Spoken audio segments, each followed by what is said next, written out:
गत क्लास रे कस लिएजेंडर अंक पिले करुथिले आज आउ गोटे अंक पढ़ा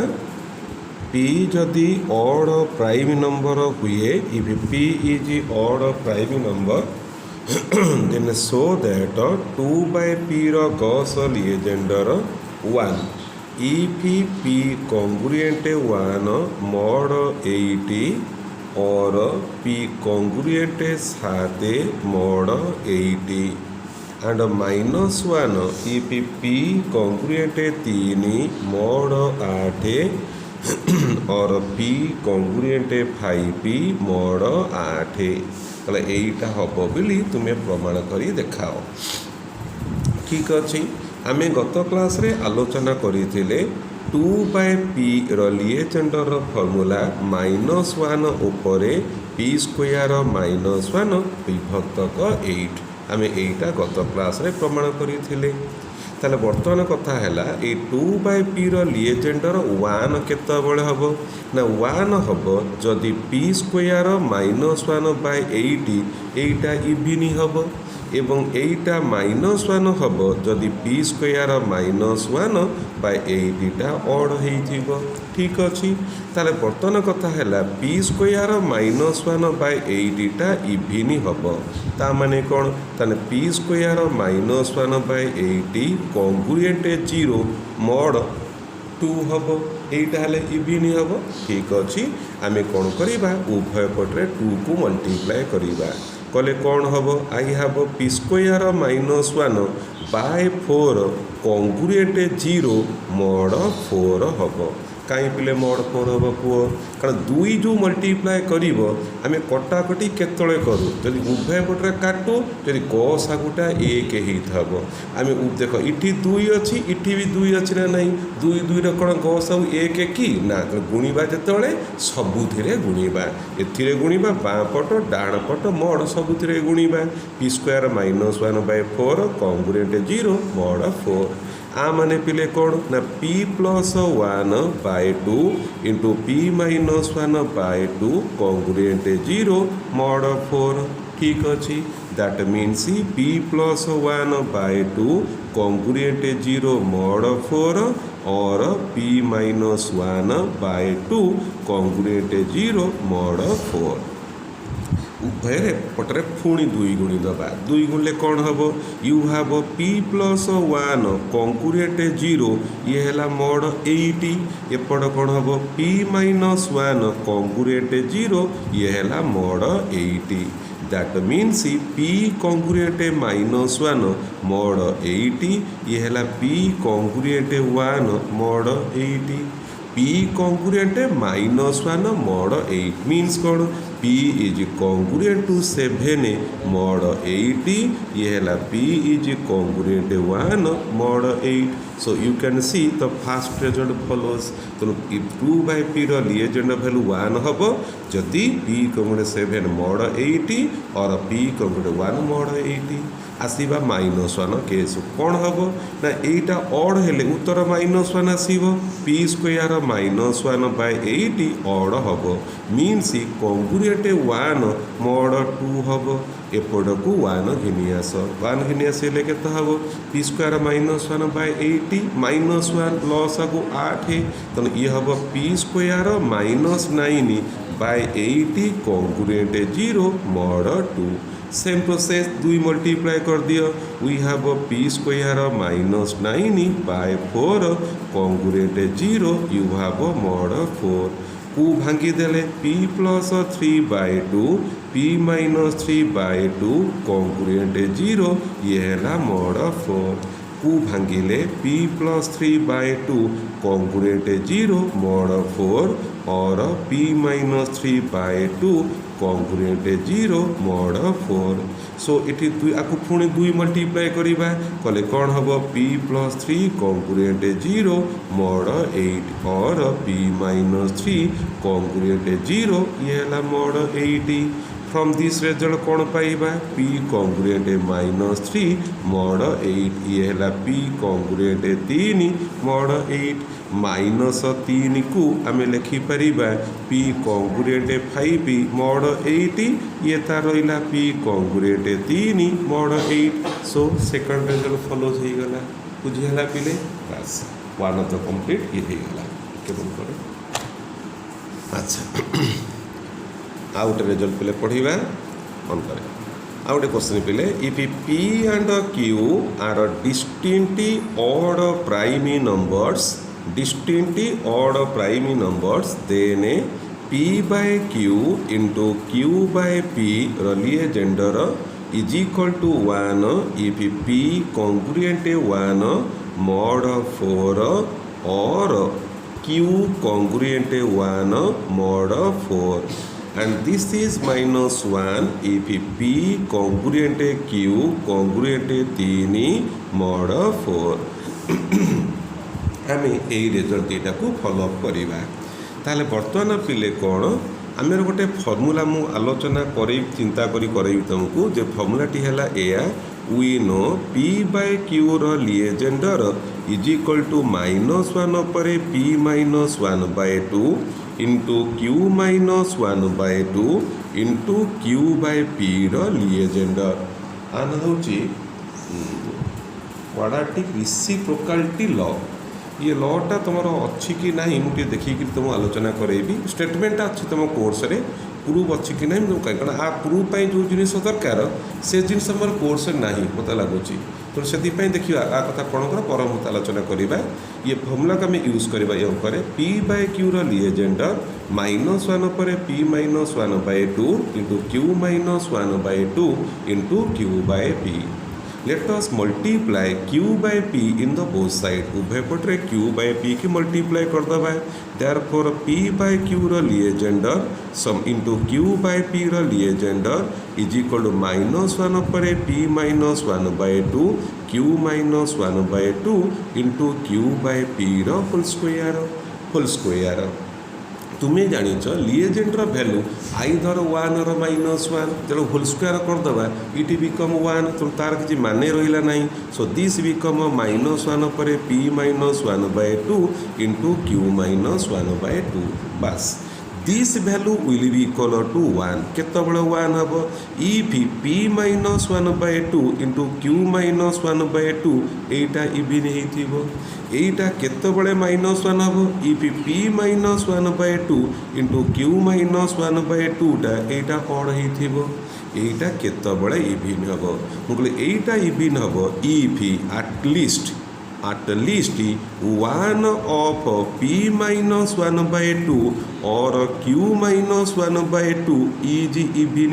हो ठीक ना नहीं कारण दी जन गुणफलटा इवन हेल्ले केतल इवन हम दी जन इवन हेल्ले चलो जड़े इवन जड़े अड़ हेल्ले भी चलो ताले बर्तमान कौन करवा यहीटा इवन हो कि इवन तो जहाँ भी चलो सो आई मे से p -1 by 2 congruent 0 mod 2 और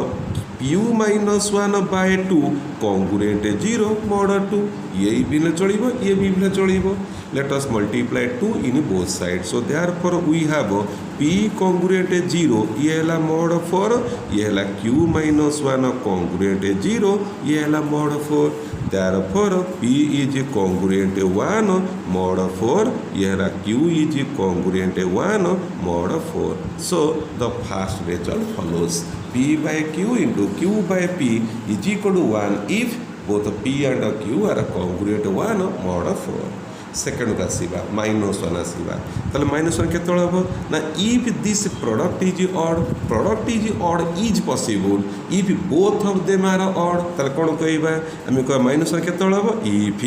p -1 by 2 congruent 1 mod 2 and q -1 by 2 congruent 1 mod 2 देख इटी वार्ड होची और ये है एंड कारण ये दीटा जाक ऑड हेले जाइक प्रोडक्टा ऑड हम तो संपर्क हो दिस विल बी ऑड तने congruent 1 mod 2 and this will be odd congruent 1 mod 2 therefore on multiplying 2 we have p -1 congruent 2 ये है mod 4 ये है q -1 congruent 2 ये है mod 4 therefore p congruent 3 mod 4 q congruent 3 mod 4 you can see the second result p congruent 3 mod 4 and q congruent 3 mod 4 on combining p congruent q congruent 3 mod 4 so result follows बुझेला पिले आ गोटे question पिले question टी है if P and Q are distinct odd prime numbers then p by q रो Legendre is equal to q by p रो Legendre if p congruent 1 mod 4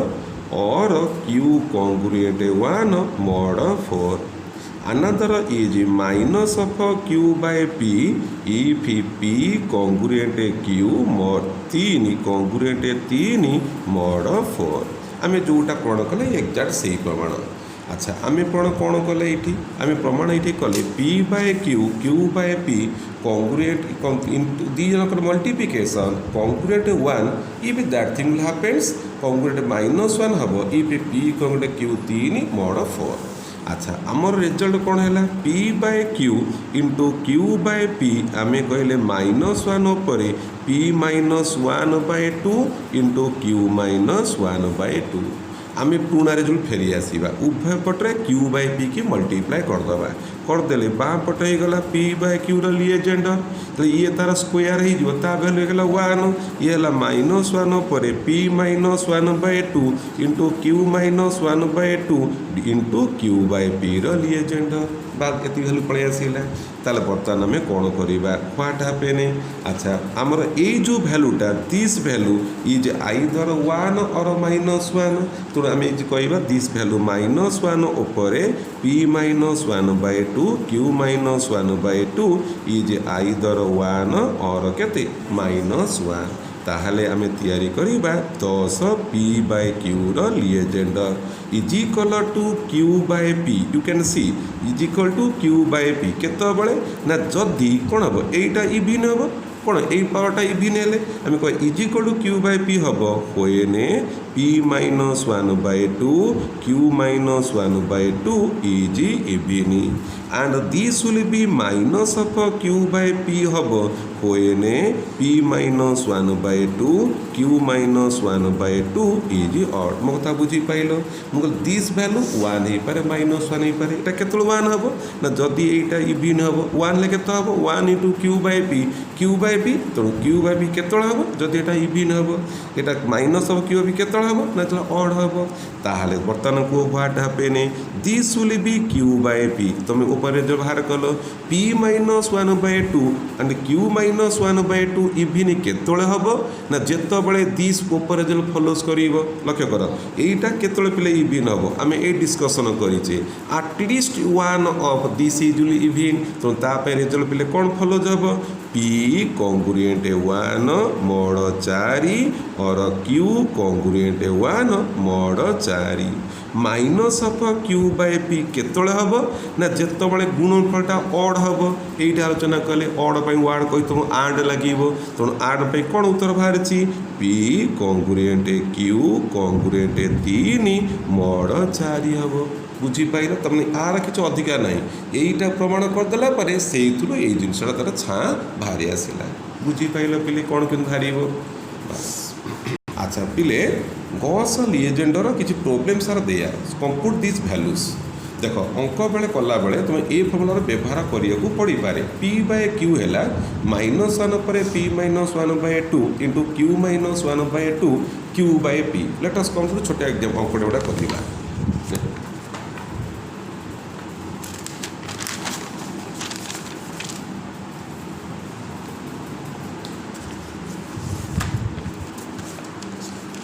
गोटे अंक है